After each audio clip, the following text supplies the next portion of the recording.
Hello, Bacho. Let's take a given question. The question says in the circuit shown, the three ammeters marked as 1, 2, 3 are identical. Each have resistance R naught as 2 ohm. Find between points A and B there is a constant potential difference of 19 volt. The first and second ammeter reads I1 as 2.5 ampere and I2 as 1.5 ampere respectively. What is the reading of third ammeter? Note reading of ammeter implies current through branch of ammeter. So सबसे पहले we need to understand about the ammeter. So ammeter is a device which measures the current, right? So ammeter के बारे में हम कह सकते हैं कि एमीटर का जो कनेक्शन होता है that is we connected in series, right? क्यों सीरीज में कनेक्ट करते हैं, that's the reason very important we need to understand कि सबसे पहले तो एमीटर कर क्या रहा है, ammeter is measuring the current in the circuit, right? So अगर हम let suppose this is the resistance R and if you wish to find the current through this resistance, तो हम क्या करेंगे, जो करंट आई इसमें फ्लो हो रहा होगा उसके बाजू में अगर हम एक एमीटर लगा देते हैं, सो क्या होगा, same amount of current will be flowing through this ammeter also, right? क्योंकि सीरीज में हमेशा same amount of current flows होता है, ठीक है? अब यहाँ पे वी कैन सी कि जितना करंट आई आर में से फ्लो हुआ है उतना ही करंट आई ए में से फ्लो होगा, so that means we can easily calculate the total amount of current that is passing through the resistance और द सर्किट, ठीक है? So that's the reason we connect ammeter in series. Also we need to understand about ammeter, इसका जो resistance होता है it is very low, very low resistance, ताकि अब maximum amount of current उसमें से पास हो सके, राइट? क्योंकि current opt less less resistance path, so इसका रेजिस्टेंस जितना कम होगा उतना ज़्यादा amount of current will flow through the और एमीटर. तो आइडियल कंडीशन में तो हम मानते हैं कि for ideal condition resistance of ammeter is zero. Whereas voltmeter की बात करें तो उसे हम पैरेलल में लगाते हैं एंड उसका रेजिस्टेंस होता है for an ideal condition it is considered to be infinite, ठीक है ना? एंड एमीटर के लिए हमें जस्ट एक पॉइंट चाहिए होता है सर्किट में कनेक्शन के लिए and it is connected in series. And for volt meter parallel में कनेक्ट करते हैं and it is across the two point, that is अगर हम वोल्ट मीटर कनेक्ट करना होगा तो हमें इस तरीके से हम कनेक्ट करेंगे. And we know for parallel combination potential difference across the resistance in this case and voltmeter will be the same, क्योंकि पैरेलल में हमेशा पोटेंशियल डिफरेंस सेम होता है, whereas in series current flowing is the same. So ये basic understanding we must have.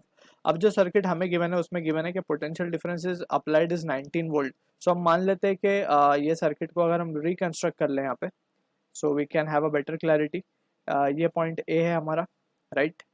And यहाँ से दो ammeter हमारे पास है,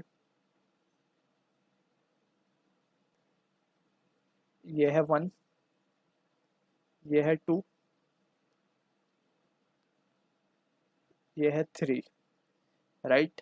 और यहाँ पे एक रेजिस्टेंस R गिवन है, यहाँ एक रेजिस्टेंस RX गिवन है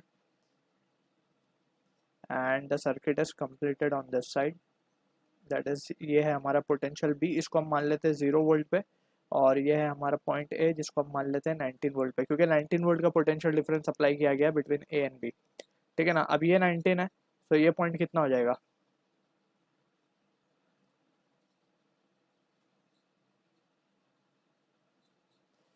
ये भी 19 हो जाएगा, as there is no potential drop और कोई एलिमेंट है नहीं बीच में, तो this will also be 19 volt, right?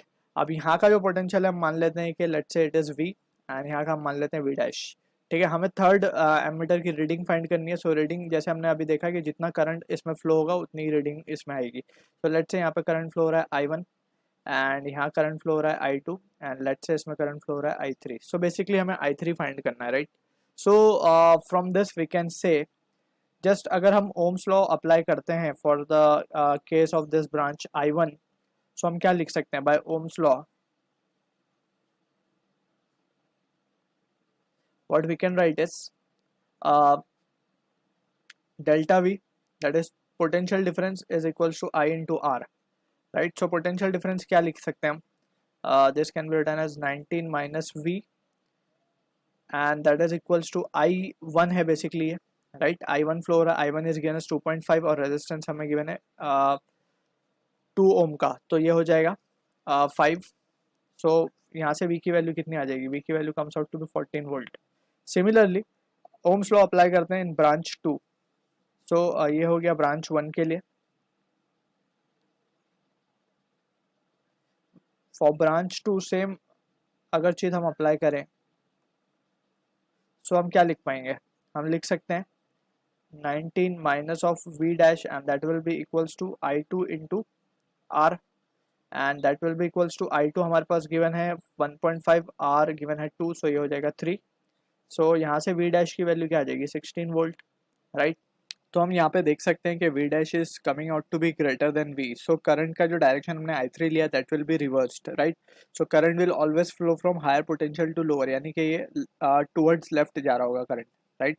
So अगर हम सेम चीज़ को ब्रांच 3 में लगा दें तो ब्रांच 3 में हम क्या लिख पाएंगे, V dash minus of V that will be equals to I3 into R not, basically R not से डिनोट किया गया एमीटर के रेजिस्टेंस को। सो यहाँ से हम क्या कह सकते हैं 14, 16 माइनस 14 विल बी 2, I3 हमें चाहिए, आर नॉट भी 2 है, तो I3 क्या आ गया हमारे पास 1 एम्पियर, यानी कि जो रीडिंग होगी एमीटर 3 की वो होगी 1 ampere. So this is the answer to the question. I hope you understood the solution. All the best.